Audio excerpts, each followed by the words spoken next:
బాబు mark పొత్తులు అన్నటువంటిది స్పష్టంగా కనబడుతుంది.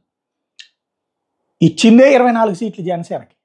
అందులో ఆల్రెడీ డిసైడ్ అయిపోయినాయి. ఏది ఒక 5 వరకు ముందు అనౌన్స్ చేశారు. మిగతా 18లో ఏంటనేది అనౌన్స్ చేయలేదు.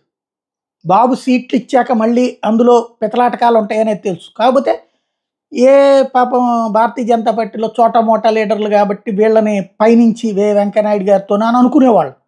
కానీ జనసేనలో స్వయంగా పవన్ కళ్యాణే ఇప్పుడు చేస్తున్నది. కొత్త ఎవరు ఆయన పేరేంటి, గోరంట్ల బుచ్చి చౌదరికి ఆ సీటు ఇచ్చేస్తారు. కందులు దుర్గేష్ని నిడదవోలు పొమ్మన్నారు. ఇది ఒక ఆస్పెక్ట్. వాళ్ళు ఈనాడు రాసేసింది, వాళ్ళేం ఖండించలేదు. నెంబర్ 1. నెంబర్ 2, భీమ్లీ గంటా శ్రీనివాసరావుకే అక్కడి నుంచి మరి జనసేన ఇంకేం సీట్ ఇస్తారో తెలియదు. ఇది నెంబర్ 2. ఇప్పుడు కొత్తపల్లి సుబ్బారాయుడు, తెలుగుదేశం పార్టీకి సంబంధించినటువంటి నాయకుడు కొత్తపల్లి సుబ్బారాయుడిని తీసుకొచ్చుకుని జనసేనలో చేర్చుకున్నారు. ఇప్పుడు ఆయనకి ఇస్తారు నరసాపురం టికెట్, కొత్తపల్లి సుబ్బారాయుడికి. తద్వారా అప్పటిదాకా పార్టీని నమ్ముకున్నటువంటి వాళ్ళ పరిస్థితి ఏంటంటే అంతే.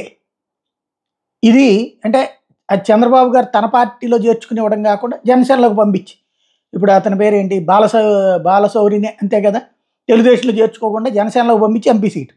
అట్లాగే సానా సతీష్, తెలుగుదేశం నాయకుడు లోకేష్ బాగా క్లోజు, ఆయన తీసుకెళ్ళి కాకినాడ జనసేన. ఇట్లాగ ఉంటుంది. కాకపోతే మా నాయకుడు కరెక్టు అనుకునేటువంటి వాళ్ళు, లేదా పవన్ కళ్యాణ్ చేస్తుంది కరెక్ట్, లేదా పవన్ కళ్యాణ్ తనకి తాను కరెక్ట్ అని అనుకుంటున్నారు కాబట్టి ఎవరేం చేయలేరు.